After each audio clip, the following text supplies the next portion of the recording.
I'm a positive person, so I like to look at maybe some victories we've had on the wean to finish side. It's always fun to look where you've actually accomplished something. We're talking about money leaks on wean to finish, and I think I want to say we're not talking about 25 or 50 cents a pig. It's amazing in our industry. We're really looking at the areas we're still giving away $5 to $10 a pig in these. So I think it's worth our attention and time. This industry, someday we will be talking about 25 or 30 cents a pig that we need to go capture. Right now, let's get the $5 bills and go after that. So we'll go from there. Talk about the system that we've got, some of our historical deficiencies in our wean to finish system, and then basically tackling these money leaks that I'm talking about. Dr. Woltman was talking about the marketing focus. That's been an area that we just at some point, about 7-8 years ago, woke up and said, well, we're giving a lot of money away there. We've got to do a better job and a more focused effort. Wean to finish performance benchmarking, that's another area that there's a lot of money at play there, and I think we've done a way better job of attacking that. And as a veterinarian, it'd be a shame if I didn't talk about PRRS before we get all done. So at the end, we definitely got to deal with PRRS here as well. For those of you who don't know, our area, northern Illinois, is most of it. We're DeKalb County, Illinois. We do have pig production for clients in northwest Illinois, some of the pig productions in eastern Iowa, and then some southern Wisconsin as well. But that gives you an idea where most of our focus is when we talk about clientele that we're dealing with. I use the word system loosely. It's not really a system, a top-down system where you got to do what somebody says from the top. It's more a group that works kind of out of the same way. It's 45,000 sows that have been clients of ours, about only 45 producers in that system. Very loosely tied, and a third of those are regular independent producers. Farrow to finish, anywhere from 500 to 2,000 sows on those farms, so that makes up about a third of our client base. And for the last 15 or 20 years, about a third of our client base has decided to throw in the towel on the sow side, let somebody else handle the sow farm and take their pigs back home on a wean to finish. So that's actually about 2/3 of our producers, but about a third of the sows in our system are in a sow center system. And there's about a third of them we've got some ownership in, and that adds a little bit of a twist of, as I've mentioned to some other people, there's nothing like signing the check to give you a little better feel of how things go and make you a little more aggressive on capturing some of these dollars. So that gives you a feel of what we're talking about on our base there. The ties through this, I mentioned geographically, you can see where we're at. There's definitely a common veterinary support. These are all clients of our veterinary practice at Bethany Swine Health Services. Information sharing, if I'm going to say one thing is probably at the center of this, it's we all share the same information. Not all of it transparent. It isn't like your name's attached to all pieces of it. We've had a system in place to where there's very good information sharing, and that's kind of at the heart of how this system works when it's working at its best. Reproductive is pretty easy. Pig nose, pig champ, it's pretty easy to compare that information. We've done it for a lot of years on a year-end basis. Wean to finish, we've done it on a year-end basis. It'll get at the end of the year and look at the wean to finish performance and compare it against some others, but it got to where that's just not as effective as it needs to be. It's February, March, and you're comparing against others and what happened last year, and it's just too long ago. It's about 7 years we started to do a much more focused job of benchmarking on the wean to finish side. Marketing, as Dr. Woltman said, it's interesting, that's the only area on the information where it's actually fully transparent. We asked our client base when we use this money left on the table and you got your closeouts and everybody gets to look at them, do you want your name on it or do you not want your name on it? And interestingly enough, our client base said, yeah, I want my name on that.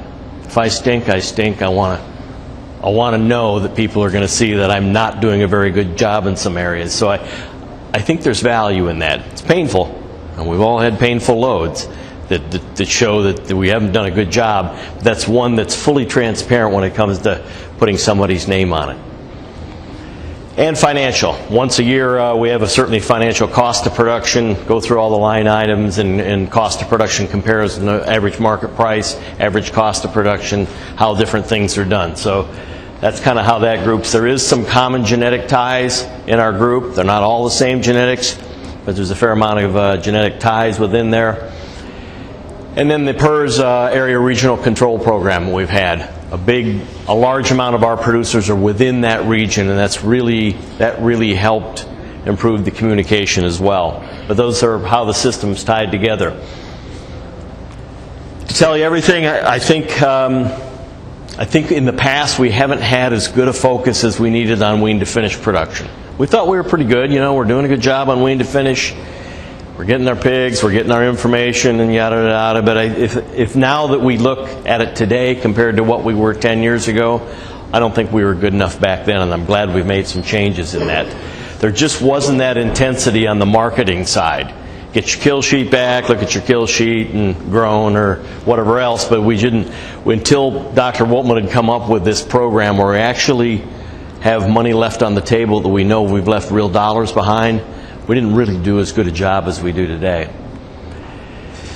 The sow end always had better benchmarking. You had Pig Nose and Pig Champ, and it was real easy to really benchmark that information.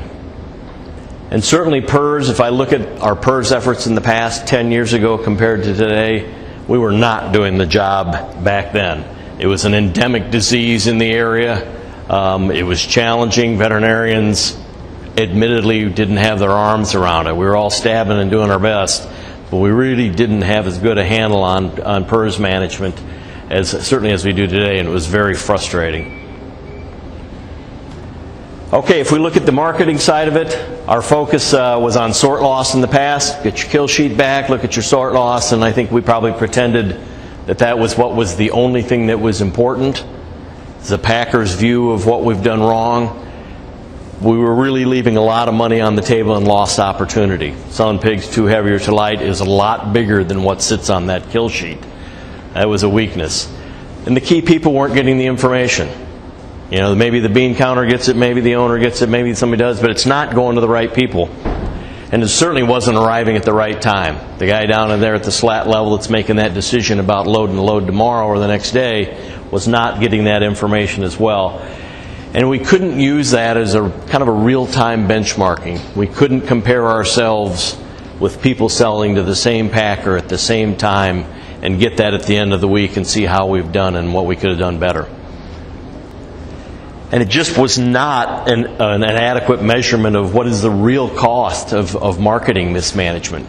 Sort loss showed us, okay, maybe we're losing $1 there, but it didn't really we couldn't get our arms around what the real cost of failures on the marketing side were. So if we look at it today, I think we know very well how much money we're leaving behind in this system. Nothing says it any better when you put money left on the table. That's what we're leaving behind. The key people are knowing as soon as possible, like Dr. Woltman said, within 24 hours, the guy at the slat level or the guy lining up the loads for the week is knowing from top to bottom. The key people know. And progress you're making is easy to track, or lack of progress is easy to track in this. And it's helped a lot on all of us. The benchmarking occurs as a routine part of this process on a per pig basis, how many dollars left on the table per pig, on a per load basis. Every site gets to look at it. Over time, it's real important. Every week we have a comparison. How did you do against everybody in the system this week? We summarize it quarterly with a commentary, and certainly annually everybody gets to look at it as well. So it's something that just doesn't get away from us. And you certainly get to look by packer. How did it go on this packer versus that packer as far as money left behind? I'd say the summary on that is really our marketing focus and our management of it has greatly improved just by having that tool and committing ourselves to chasing those particular dollars. To give you some numbers on there, I'll let you look at that in a second, but this is the progress we've made in that system. Now our system, the yellow bars are the top, what we call the top row. They end up being the top third of the producers as far as performance. Then we have a middle row, and then we have the bottom row. So we kind of look at it differently. Of course, the top row does a better job, and they're quicker learners and a little more committed to it. We diddled around for a while in 8, 9, and our system started to come into place at the end of 2009 and 2010 there. And you can see there wasn't much progress made. But you can see the progress made certainly by the top third of producers, all the way up, going from what used to be 55% in the ideal weight category, what we've deemed the ideal weight category. Now this last year, 72% is what they're putting in that ideal weight category. Just by paying attention to what they're doing, way better than what we have in the past. Likewise, the average there as well. The green bars tell the same story, not as aggressively, but went from what was 50% now up into the lower 60s by paying better attention to that. One thing we think is very important too is the attached dollar signs to this stuff. It's one thing to talk about percent in a box and this and that. It always means more to everybody in the system if we can put a dollar amount on it. I don't care if it's the guy at the slat level or the bean counter at the top. So we always put them on a graph to where we've got the average. This is 2015. The average money left on the table last year was 4 1/4. Best system doing just under leaving $2 behind. And then, as usual, you got some systems that are out of whack, showing just how much they're leaving behind in there as well. So there's about an $8 spread from top to bottom in this particular system. The point here is I think it helps to put this in front of everybody, put dollar values to it, and then everybody says, wow, I think maybe I better pay attention to that if I tend to be on this side of that. A second chapter of this, one that I think that we've made similar progress. I think in the past, we all know we've got about 75% of our costs on the wean to finish side, and yet we probably were only putting 25% of our focus there. It's much more fun to look at the sows and talk about pigs per sow per year and do those comparatives, and that's just a little sexier than the wean to finish side. And we didn't have a good centralized data system. We didn't have a way of having all that information come into a central area to where we could control the data integrity. In other words, we know if we're looking at a closeout in that group, it's gone through somebody that said this is real data. This is not data that we're questioning whether it's different than all the data there. That was, I think, pretty important to all of us. That we're able to make it timely too. It comes in, it's kicked back out to the right people at the right time, and so it's getting to everybody that's on that team to use the information. And when in the past we had data, but we didn't do a good job of creating information out of that data. It was numbers, it was sitting there. Turning that into information is important, and probably more important, how do we take that information and we change behavior? Because just doing the same way we did last year or the year before isn't getting anywhere. We had to make some behavior changes in how things were going on in some of these barns.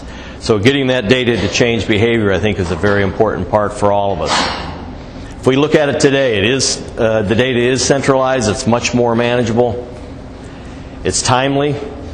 It gets to the right people at the right time. It's regularly benchmarked. All the time on these closeouts, we can benchmark it with other systems. And certainly it's fully understood all the way down to the slat level. It's almost excuse-proof. I think in the past we always left an opportunity for people to say, well, I don't know if I believe that data, or that's probably not comparable, or here's why my system is different than the others, and yada, yada. This has gotten to be where we think it's a good way to benchmark this information and take away some of the yeah buts that we've had. And it's really improved our focus and accountability.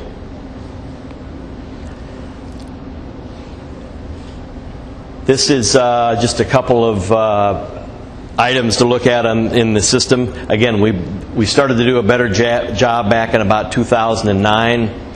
Pretty level system as far as feed conversion goes in there. And over the last, I'm going to say 7 years, we've made a lot of progress as far as really focusing. And anybody in the wean to finish side knows that's not just one thing that you do different tomorrow to get better feed conversion. There's lots and lots and lots of decisions in there, from particle size to feeder adjustment to health management to genetics to you name it. But the point is we've made a lot of progress in this, and I think a lot of it goes back to how well we've benchmarked it. Likewise with average daily gain. This is the average of the entire system. Pretty flat for quite a while in here, and then we've made a lot of progress on the average of all of our producers up until 2015 here. Like I mentioned before, people get a performance scorecard, and more importantly, they're getting a financial scorecard. Same situation. We put a dollar value to rate of gain, a dollar value to feed conversion, and a dollar value to mortality. Not very hard to do, knowing your cost of gain, knowing the cost of pigs. And then throughout the year, we'll do this comparison of how are you doing versus the average of this group when it comes to your advantage or disadvantage as a producer on a dollars per pig standpoint. So the top guy in here is about $8 ahead of the average, $8 per pig, and the bottom producer is about $12 behind. We think that's something that really gets their attention and gets everybody to say, what are we going to do different this year? How are we going to make some progress in this? Last point I mentioned there was the PRRS area regional control. Let's see how much time we got here.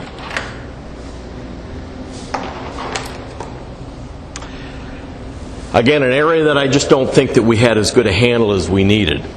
Anybody knows about PRRS knows I'm not going to stand here and say we've got this licked. But I think we've made good progress. If we looked in the past, we struggled with from $5 to $10 losses in performance drag from this particular virus. I'm talking about, again, more than 6-7 years ago. Our ARC program we started in 2009. And we really lacked a site-to-site intensity. What are we going to do with this particular site in dealing with this particular virus? We had no understanding of what need we really had to get our arms around a regional control effort. That would have been totally foreign to us to even think about that. And the possibility of making a regional effort was just not something that I think we were even dreaming of at the time. And admittedly, I think we were our own worst enemies. We were using a fair amount of live virus inoculation. It added a lot of virus to the region. It's pretty hard to do an elimination program when you're adding live virus through live bodies on a regular basis. So we're as guilty as anybody else for quite a while of using that particular strategy to control it on a particular site. But as far as the region goes, there's just no way that doesn't work in a regional effort. The management tools that we've been using for the last 6 or 7 years, we started doing a much better job of regional communication. Everybody in the area is talking about something. We know when we've got breaks on a particular virus, what the sequence of that virus is, what areas are eliminating virus, what's going on with the group. Where before everybody had their cards close to the vest and weren't really going to share that information. We eliminated LVI, as I mentioned. Sow herds, the game plan is when we get a sow herd that has a break, you do a closure, you do elimination. Scientifically, we know how to do that. That's not rocket science. We do know how to do that process, and that's our game plan. As soon as possible on any particular farm, our plan is to get rid of the virus. On the wean to finish side, some of them have got multiple age groups. If it's not an all-in, all-out wean to finish system, we'll use bubble depopulations. We'll create a gap in there, use vaccine to heighten immunity in that system, and then be able to eliminate virus in there. So I think we got to a point where we know scientifically we have the ability to handle the sow farm elimination and the wean to finish elimination as well. We've used some filters.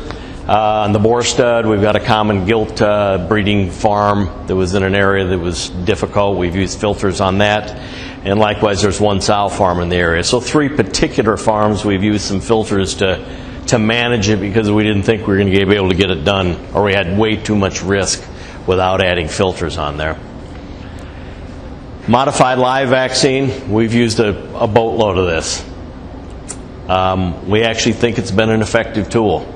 I sound like a BI salesperson, but it really has. It's been an effective tool that I don't think before we really grasped. We used it, but I don't think we really grasped how to use it most effectively.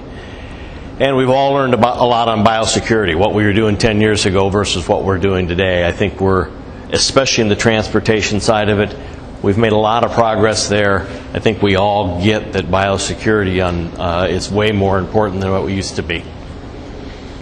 So if you look at our system today from a PRRS management standpoint, I think we do have excellent progress in the communication network. Information goes out. We have really good hands on what's occurring with breaks. We do a lot of testing. Everybody's in the loop. There's no surprises to anybody.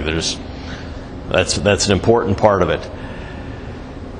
I mentioned the surprising success with the MLV vaccine. That's just one of those things that certainly on all the breaks that we've had, it's reduced the severity of our breaks compared to what we've had before. It's helped tremendously in control. Before, when a virus had come in, you could just watch it. It just cruised throughout the neighborhood. We do have a lot more immunity on pigs in our system anymore, to where that virus does not have that chance to just cruise throughout the neighborhood. And we've got about 85% of the pigs in the region vaccinated. I mean, that's believing in a particular concept. Like I mentioned, we own about a third of those sows, so we're certainly putting our money where our mouth is there. But it's one that it's been obvious to us to watch that product as a tool, not the cure, but certainly as a tool to help us on the immunization side of it.